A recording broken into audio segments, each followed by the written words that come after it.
ये कहानी एक ऐसे लड़के की है जो बाकी लड़कों की तरह हैंडसम तो नहीं था, पर एक लड़की से सच्ची मोहब्बत करता था जिसका नाम सिमरन था। और शायद वो लड़की भी उससे प्यार करती थी, लेकिन दोनों में से किसी ने भी आज तक एक दूसरे को अपने प्यार का इजहार नहीं किया था। लेकिन फिर अचानक उन दोनों के बीच में बहुत कम बातें होने लगी। उस लड़के ने सिमरन से बहुत बार पूछा कि आजकल तुम मुझसे इतनी कम बातें क्यों करती हो, कोई प्रॉब्लम, कोई परेशानी है क्या? पर सिमरन ने उससे कुछ नहीं कहा। उसने कई मैसेज किए पर उसका रिप्लाई कभी नहीं आया। फिर एक रात ठीक 11 साढ़े 11 बजे उसको सिमरन की याद आ रही थी, तो उसने सिमरन को कॉल किया, लेकिन उसका फोन तब बिजी बता रहा था। उसने 3-4 बार और ट्राई किया, लेकिन फिर भी फोन बिजी ही बता रहा था। फिर थोड़ी देर बाद उसको सिमरन का कॉल आया। उससे वो कहने लगी, तुमने कॉल किया था क्या? अरे वो रिया का कॉल आया था, कल कॉलेज में इवेंट है ना, इसीलिए उसके बारे में बात कर रही थी।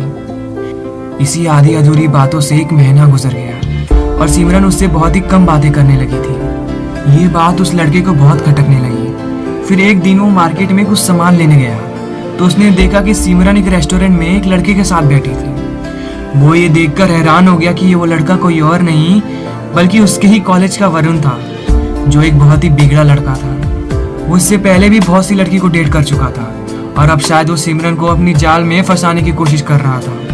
पर उस समय वो ये देखने के बाद वहां से चला गया। फिर घर आकर उसको लगा कि कहीं उसका ये प्यार एक तरफा ना हो जाए, इसीलिए उसने सोचा कि अब वो सिमरन से बात करेगा और उसने उसको कॉल लगाया और उसको गार्डन में मिलने को बुलाया। पता नहीं कि वो अंदर ही अंदर बहुत इमोशनल हो रहा था। शायद उसको पता था कि ये उसकी आखिरी मुलाकात हो सकती है।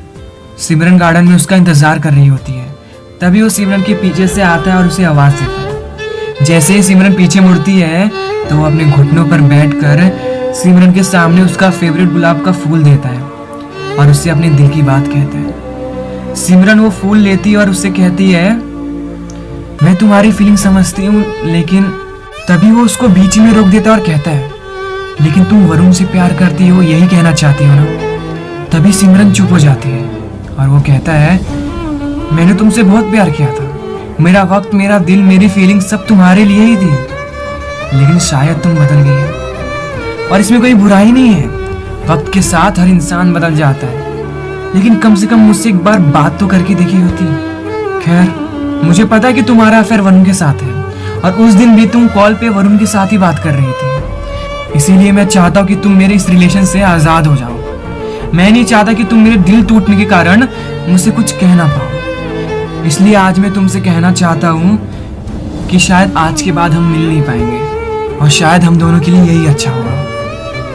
फिर थोड़ी देर तक दोनों चुप रहे, लेकिन तभी वो कहता है, मुझे तुम्हारे वरुण को पसंद करने से कोई एतराज नहीं है, लेकिन तुम शायद जानती नहीं हो कि वरुण तुम्हारे लिए अच्छा लड़का नहीं है। पर खैर, अब शायद देर हो चुकी है। बस यही कहूंगा कि तुम अपनी जिंदगी में हमेशा खुश रहना। सिमरन बिना कुछ बोले बस उसकी बातें सुनती रही और धीरे धीरे उसकी आंखें भी नम हो गई। फिर उसके बाद वो वहां से चला जाता है, लेकिन उसके बाद भी वो सिमरन की यादों में मन ही मन उदास रहने लगा और सारी दुनिया के सामने एक झूठी मुस्कान लिए घूमता फिरा।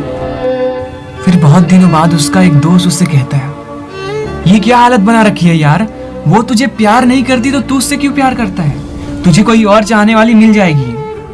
तो उससे वो कहता है, हासिल करके तो कोई भी प्यार कर सकता है, मगर खोकर भी किसी को चाहना असली प्यार है। पता नहीं क्यों, पर ये इस दुनिया का नियम ही है कि जो जिसको चाहता है वो इसको मिलता कभी नहीं है।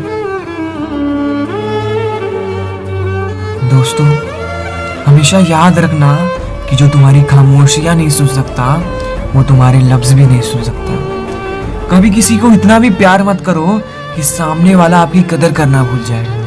और ये एक तरफा प्यार तो बहुत दर्द देता है। इस दुनिया में लोग वादे बहुत करते हैं, लेकिन उसे तोड़ भी बड़ी आसानी से देते हैं। और जब दिल टूटता है ना, तो संभलना बड़ा मुश्किल हो जाता है। ऐसा लगता है कि जिंदगी रोज मौत दे रही हो।